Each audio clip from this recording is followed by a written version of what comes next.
ఫాదర్గా, ఒక బుల్లెట్గా, ఒక ఆయుధంగా వాడుకునే మా అన్న హరీష్ అన్న ఈరోజు వచ్చిందంటే ఇది నా జిల్లా, నాది కూడా నా ఊరు కూడా ఇదే జగిత్యాల జిల్లా కాబట్టి మా జిల్లాకు వచ్చినందుకు అన్నకు స్వాగతం ఉత్సాహం తెలియజేస్తూ, అన్న కొప్పునిశ్వర గారికి, వేదించిన పెద్దలందరికీ సమయం లేదు కాబట్టి ఎక్కువ సమయం కూడా తీసుకోము, ఎందుకంటే అన్న మాట్లాడాలి. 20 సంవత్సరాలే ఎమ్మెల్యేగా ఉన్నా, 4 టర్న్లు గెలిచిన, రాజశేఖర రెడ్డి ముఖ్యమంత్రిగా నుంచి గెలుచుకుంటూ వచ్చినాం. కేసీఆర్ గారు ముఖ్యమంత్రిలో కేసీఆర్ గారి మంత్రిగా పనిచేస్తాం. 20 సంవత్సరాలు కూడా అసెంబ్లీకి పోతే ఒక భయముతోటి భక్తితోటి పోతాం, ప్రజలకు ఏం సమాధానం చెప్పాలని చెప్పి భయంతో పోతాం. రాజశేఖర ముఖ్యమంత్రి ఉన్నా కూడా ప్రతిపక్షాలకు విలువిచ్చేవారు. కేసీఆర్ గారు ముఖ్యమంత్రి ఉన్నప్పుడు మేమందరం ఒక ప్రిపేర్ అయిపోదు. మా సివిల్ సప్లై శాఖ ఇక్కడ రైతు రోడ్డు మీదకి వస్తాడా, గన్ని బాగా తక్కువ ఉందా, ఏం కొనుగోలు జరుగుతుందా లేదని చెప్పి మేము భయముతో పనిచేసినాం. కొనుగోలు వస్తుందంటే నేను హరీష్ అన్న కూర్చొని 4 నెలల ముందు ఎన్ని సంచులు కావాలి, ఎన్ని పైసలు కావాలి, గీ పని చేసుకుంటా అసెంబ్లీ నడిపించేటోళ్ళు. కానీ ఈరోజు అసెంబ్లీలో ఏం జరుగుతుంది? ఎక్కువ తక్కువ మాట్లాడితే పండబెట్టి తొక్కుతా అంటాడు, బాగా గట్టిగా మాట్లాడితే మెడలకు పేగులు వేసుకుంటా అంటాడు. ఇక ముఖ్యమంత్రి అట్లా మాట్లాడుతుండు, మేము భయపడ్డాం. ఇటు నుంచి ఇంకో మంత్రి బాంబులు ఎత్తా అంటాడు. గిరి చర్చ మనకి ఏదా బాంబులు ఎత్తామలే రోజు మనం బాంబులు వేసినాక బతారే వీళ్ళు. కాబట్టి ఈ చర్చ ఇప్పుడు జరుగుతుంది. ఈరోజు సోదరులారా బాధపడుతున్నాం. రైతు కొనుగోలు కేంద్రాలకు పోతే నేను అడిగిన, సోదరుడా 5 సంవత్సరాలు మంత్రిగా ఉన్నా కదా, కేసీఆర్ పరిపాలన ఏమైందంటే సార్ 95 లక్షల మెట్రిక్ టన్ ధాన్యం కొన్నామన్నాం. కరోనా జరుగుతుంది, కరోనా అవుతుంటే మీరందరు ఇండ్లాలు ఉంటే మేము రోడ్ల మీద ఉన్నాం, మంత్రులందరూ రోడ్ల మీద ఉన్నాం. 95 లక్షల మెట్రిక్ టన్ ధాన్యం కొన్నాం రికార్డుగా. ఈరోజు కొనుగోలు కేంద్రాలకు పోయినా మేము, నేను సివిల్ సప్లై మంత్రిగా చేసిన కాబట్టి పోయినా, అన్నా రైతన్నా నీ పంట సంగతి ఏందన్నా అన్న ఆరబెట్టుకున్నా, కానీ కొనుగోలు కేంద్రానికి ఇయ్యనన్నా అన్నాడు. ఎందుకు ఇవ్వన్నాడు?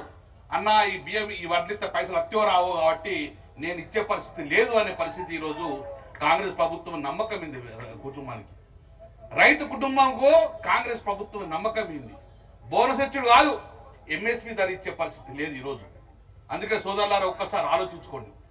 ఈరోజు హరీష్ అన్న లాంటి నాయకుడు మనకు కావాలి. ఈరోజు సంవత్సరం లోపలనే మేము రోడ్డు మీకు రావద్దనుకున్నాం, కానీ రోడ్డు ముందుకు తీసుకొచ్చే పరిస్థితి కూడా ఈరోజు ఈ కాంగ్రెస్ ప్రభుత్వం చేశారు. ఒక్కటి మాత్రం చెప్పగలుగుతాం, సోదరులారా తెలంగాణ తెచ్చింది మా బాధ్యతనే, తెలంగాణ కాపాడుకున్న బాధ్యత కూడా టీఆర్ఎస్ పార్టీకి ఉంటుంది, కానీ వేరే పార్టీకి ఉండదు. వీళ్ళు వచ్చిపోయేటోళ్ళే, కానీ తెలంగాణ గడ్డ మీద ఉండేది ఒక బీఆర్ఎస్ పార్టీ మాత్రం ఉంటుంది. అందుకే ఈరోజు సోదరులారా చెప్తున్నాం, ఈ నాయకులు ఏ మంత్రి ఏం మాట్లాడుతుండో తెలియదు, ఏ మంత్రి ఏం సైకిల్ అసెంబ్లీలో చేస్తుండో తెలియదు. ఎక్కడ మంత్రి అక్కడ దుకాణాలు ఓపెన్ చేసిండ్రు, కంట్రోల్ లేదు. పెద్ద దుకాణం చిన్న దుకాణం నడుస్తాం తప్ప కానీ ఎక్కడ ప్రభుత్వం నడిచే పరిస్థితి లేదు. మేమందరము భయంతో పనిచేస్తే ఈ మంత్రులు బరితెగించి పనిచేస్తున్నారు ఈరోజు. అందుకే వీరికి సంవత్సరం సమయం ఇచ్చినాం, సంవత్సరం సమయం ఇచ్చినాం. రేవంత్ రెడ్డి గారు ఈరోజు సంవత్సర కాలంలో మీ మీద తిరుగుబాటు ఒక్కసారి రైతుల ముందు తెచ్చుకోండి. ఈ రైతుల తిరుగుబాటు చూడండి, ఇప్పటికైనా కళ్ళు తెరవండి. హైదరాబాద్ నగరాన్ని విడిచి రండి పాదయాత్ర, కొనుగోలు కేంద్రాలకు మంత్రులు రండి. నిజంగానే రైతుని నేవలేకపోతే నీ పరిపాలన శుభాష్ అనిపించుకో, కానీ మంత్రులు హైదరాబాద్ కూర్చుని కాదు. ఈరోజు ప్రజల మధ్య కళ్ళల పొండి తిరగండి, రైతుల కుటుంబాలు కలవండి. ఈరోజు అది ప్రభుత్వం. కాబట్టి సోదరులారా మేమందరం కూడా రైతు బిడ్డమే, మీకు అండగా ఉండేది మేమే. కాబట్టి సరే మార్పు జరుగుతాయి అనుకున్నాం, కానీ తొండలేసే ప్రభుత్వం మారుతుందని చెప్పి మనం ఇప్పుడు అనుకోలే. కానీ ఏం తొండలేతుడు, అసెంబ్లీలో కూర్చొని భయం అవుతుంది. వాడు తొండ అంటాడు, వాడు బాంబు అంటాడు, వాడు ఏమెత్తుడో తెలియదు. మొత్తానికి అయితే అసెంబ్లీ ఉంటే ఈ పరిస్థితి. ఇది కాదురా బాబు, రైతుల కన్నీరు పెట్టే కూడా చూసుకో, రైతు ముఖంలో సంతోషం చూసే ప్రయత్నం తీసుకురమ్మని చెప్పుకుంటూ, ఎప్పటికీ బీఆర్ఎస్ పార్టీ మీకు తెలంగాణ తీసుకొచ్చింది మేమే, ఈ రోజు మీరు కాపాడేది కూడా ఒక బీఆర్ఎస్ పార్టీ అని చెప్పుకుంటూ సమన్వయం చేసుకుంటూ, మా హరీష్ అన్న నాయకత్వంలో కృష్ణ అర్జునులుగా పనిచేస్తారు. అంటాడు మీ అందరిని కూడా కమ్మెత్తాడు, బొంద పెడతాడు. కృష్ణార్జును బొంద పెట్టిన చరిత్ర ఎక్కడ ఉన్నది బిడ్డ? ఎక్కడన్నా కృష్ణార్జును బొంద పెట్టిండు మిమ్మల్ని.